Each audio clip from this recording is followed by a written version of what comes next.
How's it going? Ryan here at Etrailer.com.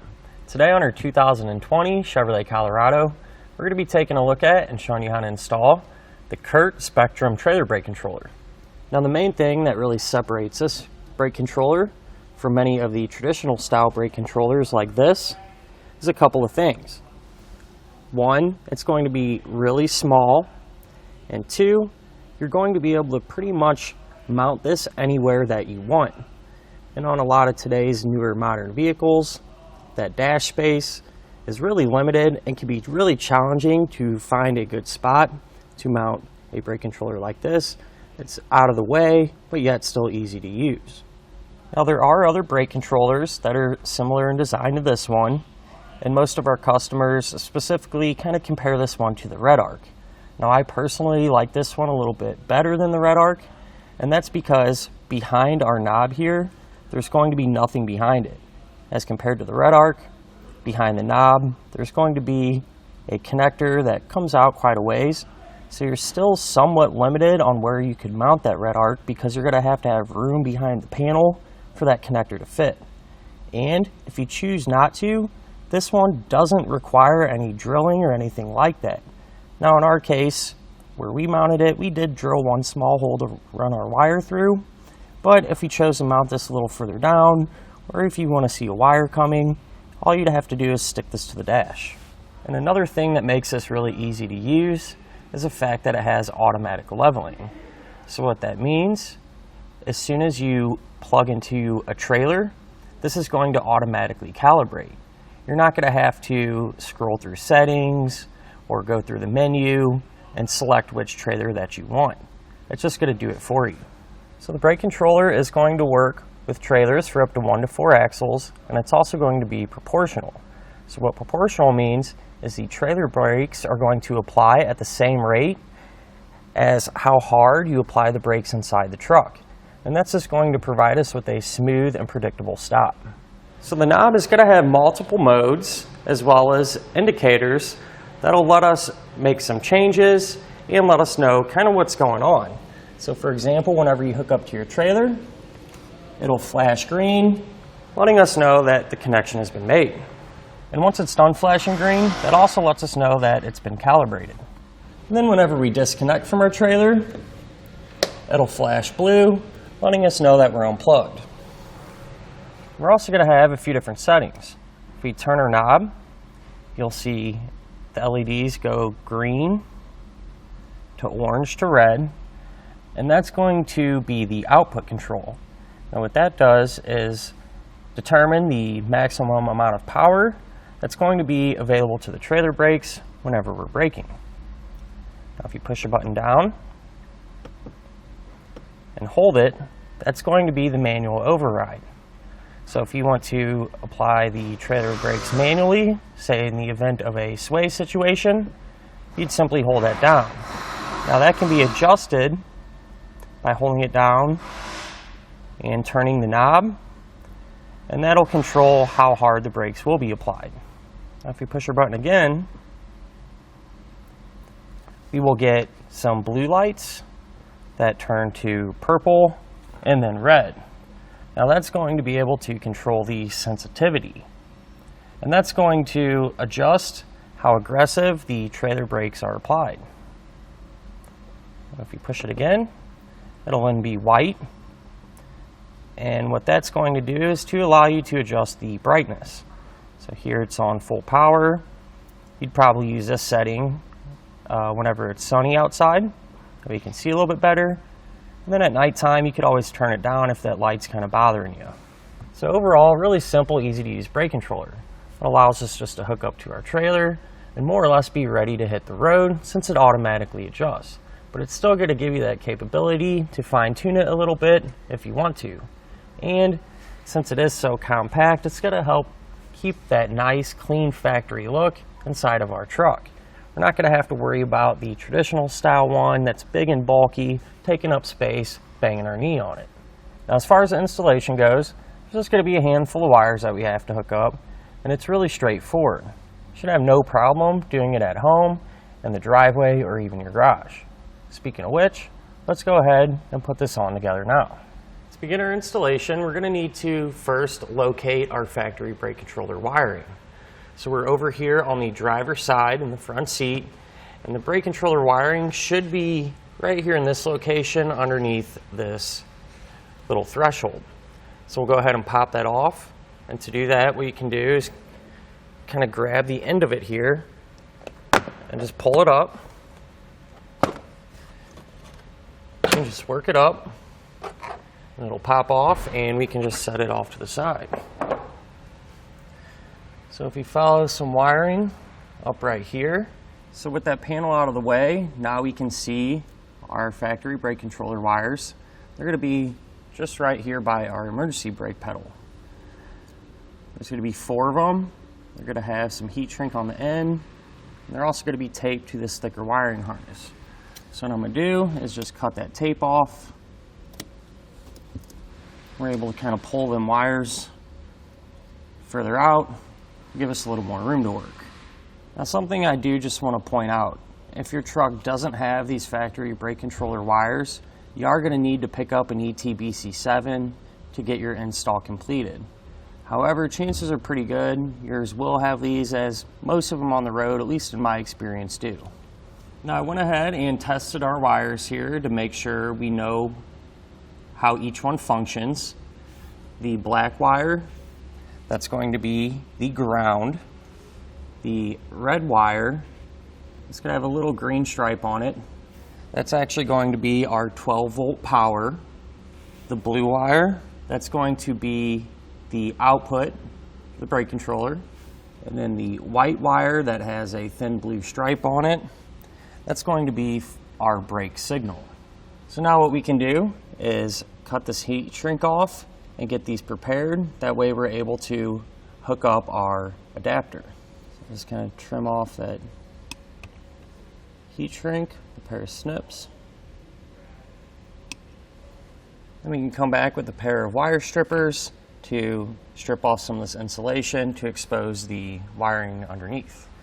Now what I'm going to do is take some heat shrink butt connectors, which you can find here at Etrailer.com, and I'm going to crimp one of these on each end of our wire here. Kind of twist them.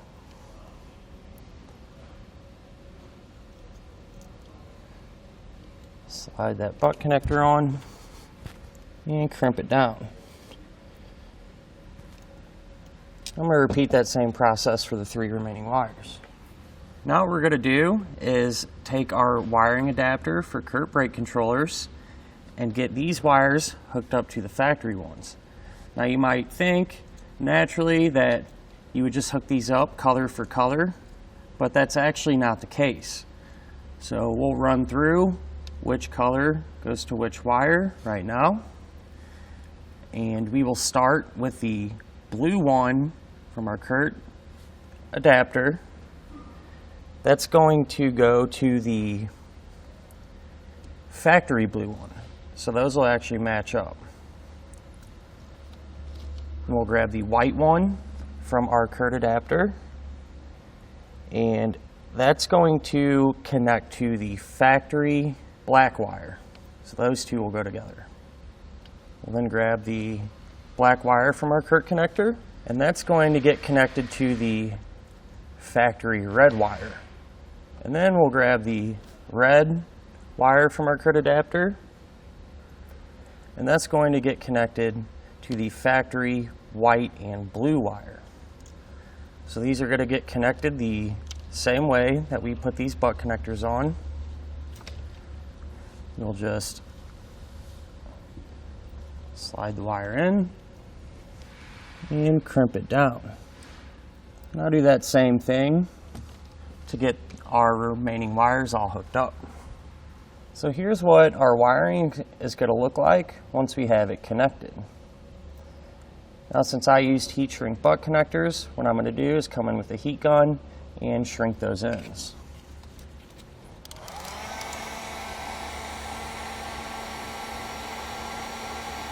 At this point, we need to figure out where we want to mount our knob. Now, you want this out of the way, yet easy to see and easy to get to. So a spot that I think is good is right here to the right of the steering wheel on this panel. I'm thinking somewhere in this location. Now, we are going to have to drill a small hole. That way we're able to run our wire through the dash and get it all connected. But before I just start drilling, it's a good idea to see what's behind this panel. That way we don't accidentally drill into something of importance. So I'm going to lower this panel down to check that. And on the bottom edge, there's going to be 2 7mm screws that's holding it in place.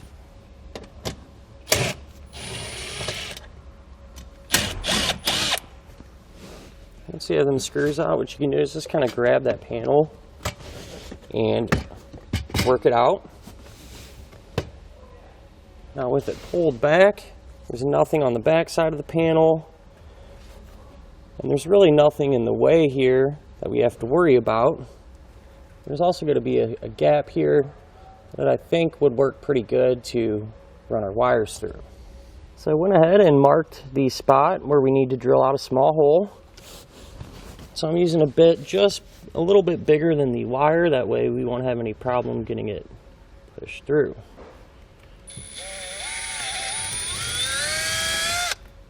Now once our hole is drilled, since we're using the adhesive to connect our knob to the dash, it's a good idea to really make sure this is nice and clean. That way it'll stick really well. So I'm just going to use a little bit of rubbing alcohol. Get that area really clean and nice and dry.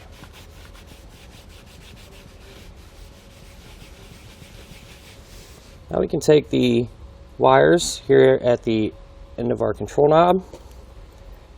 We're going to feed those through the hole that we drilled.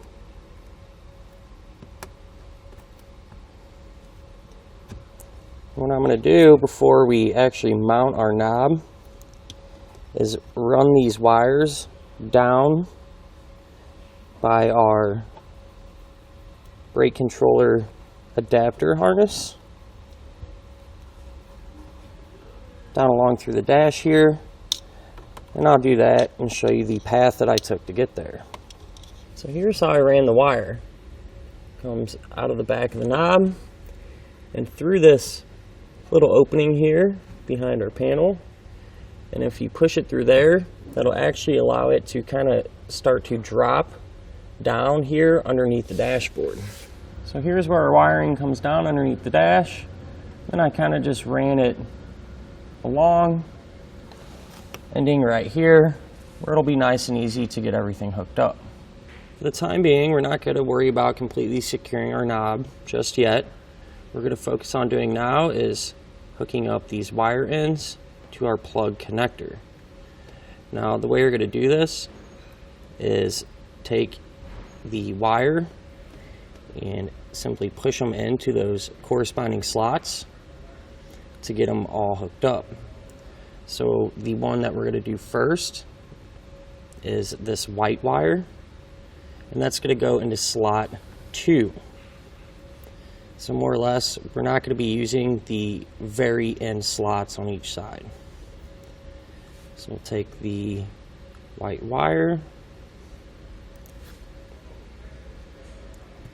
and push it all the way in, and then just lightly pull back on it to make sure it's completely seated. There's going to be a little bit of movement, but that's not really a big deal. The next one after the white wire will be the green wire. Again, these are all going to work the same way. They are a little small, so kind of have to finesse it a little bit.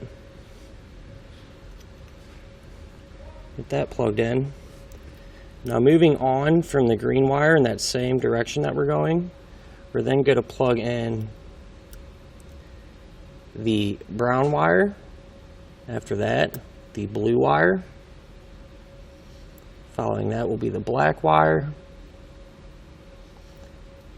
And after the black one, we'll plug in that red wire. Now this is what the wires are going to look like once they're all plugged into our connector. Now once we have them all plugged in, we can do is flip it over and take this cap and close it down like that. Now we're going to grab our main module here. and get this plugged in. That way we can figure out a spot to mount it. So one end of it will simply plug in to our wiring adapter. The other end will plug in our wiring that comes from our knob.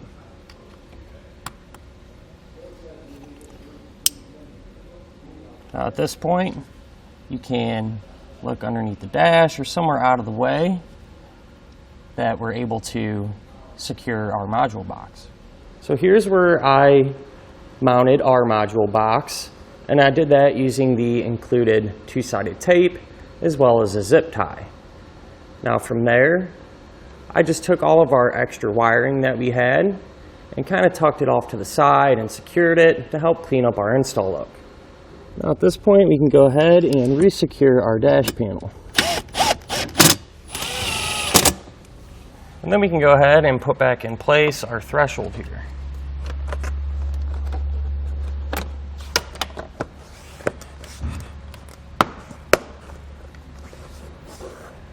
Now the weather stripping is supposed to go over the threshold, so you might have to kind of work it up with your fingers.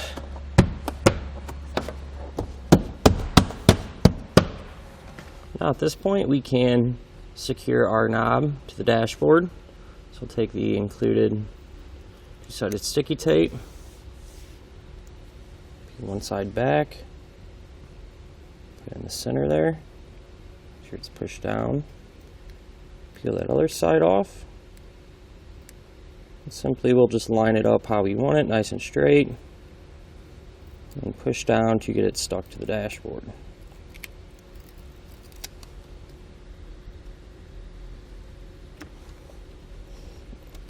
Now with everything hooked up, it's a good idea to test it to make sure it's working properly. Now you could either just hook up to your trailer or use a tester box like we have here today. Now once you do plug it into your trailer, what you should see is some green lights that ramp up, and that'll indicate to us that the brake controller is calibrating itself to your trailer.